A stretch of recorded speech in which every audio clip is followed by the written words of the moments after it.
checkposts in the border with Ukraine. And joining us online is Andriy Demchenko, spokesperson for the State Bodyguard Service of Ukraine. Good afternoon, Mr. Andriy. Good afternoon. So, Polish strikers continue their blockade of checkposts in the border with Ukraine. Yesterday there was information about 2 checkposts. Today there is information about 2 of them. So what is the situation for the time being? What's going on in the blocked checkposts? We previously reported, Mr. Andriy, we're hearing you quite bad. Can you please repeat something?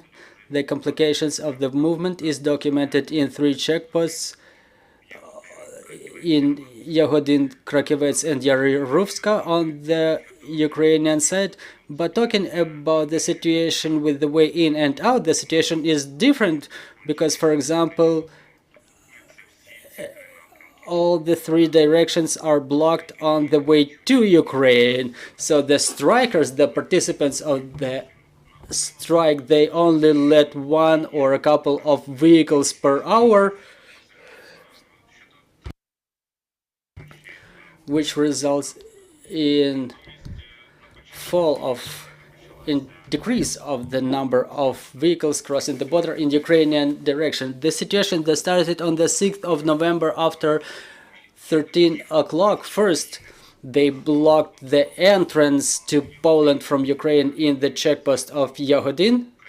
However, in the area of Krakivets and Rabaruska, the movement of trucks was continuing to Polish side. The Polish side was accepting all of the trucks, but yesterday after 1700 the Polish side stopped letting the trucks into Poland in Rabaruska checkpost as well. So in fact,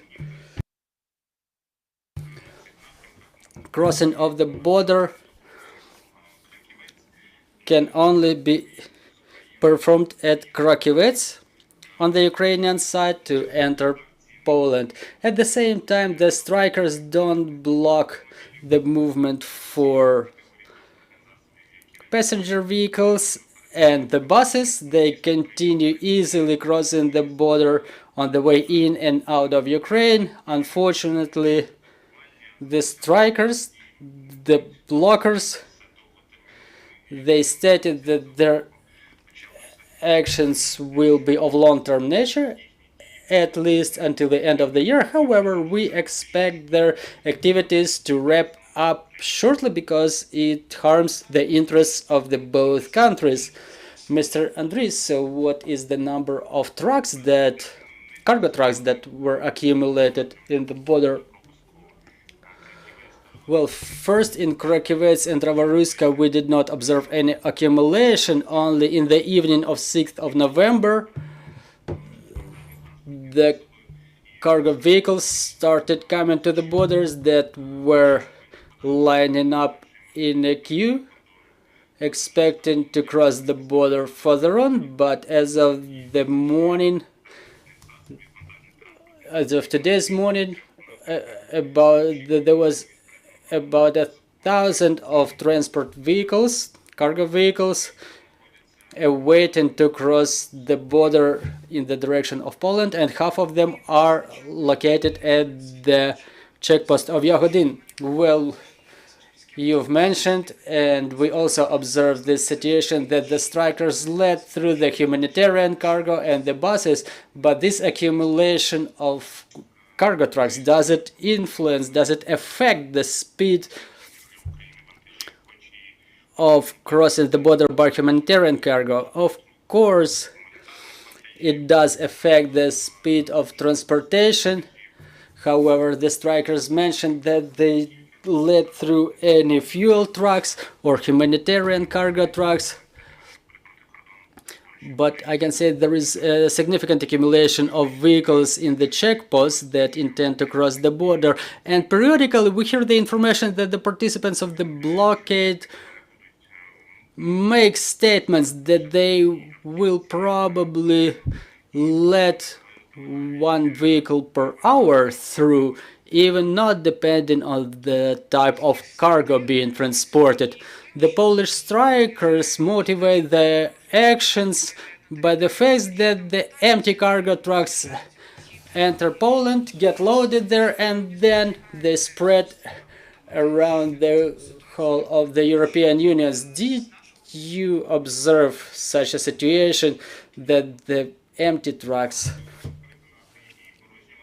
come to the border to cross it and then get loaded in Poland?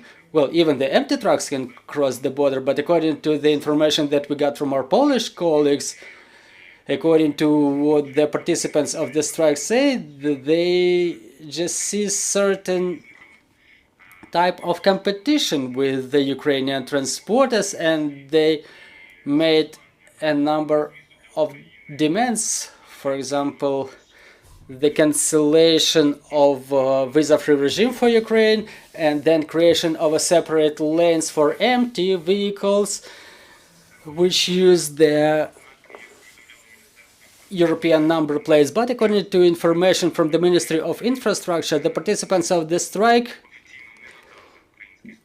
did not provide Ukrainian party with any official demands. However, previously, the Ministry of Infrastructure asked the Polish side to make a meeting with the participation of all parties involved from both Ukraine and Poland in order not to allow this blockade or find the ways out of this situation to make sure that intensity of transportation of cargo across the border continues at the same level. So how can the Ukrainian transporters now plan their routes, and how can the State Border Guard Service improve the situation? Well, we can only fulfill the tasks vested in us, including the exchange of information and coordination with our Polish colleagues to understand how threatening is the situation for the time being, but at the same time, our advice to the cargo transporters would be to avoid those directions, to wait until the movement is unblocked, and to pick other routes, other checkposts, because they continue their normal operation in order to cross the border. I'm reminding you, there are 16 checkposts in the border with Poland and other countries of the European Union and Moldova. There is electronic queue where they can register and somehow plan their routes. Meanwhile, these 3 checkposts are blocked for the time being. Mr. Andriy, thank you very much for clarifying the situation with the blockade of checkposts in the border with Poland. I'm reminding you, joining us was Andriy Demchenko, spokesperson for the State Border Guard Service of Ukraine, and Ukraine Media Center Ukrinform will continue its operation tomorrow. We're putting together the schedule for tomorrow. Thank you for staying tuned.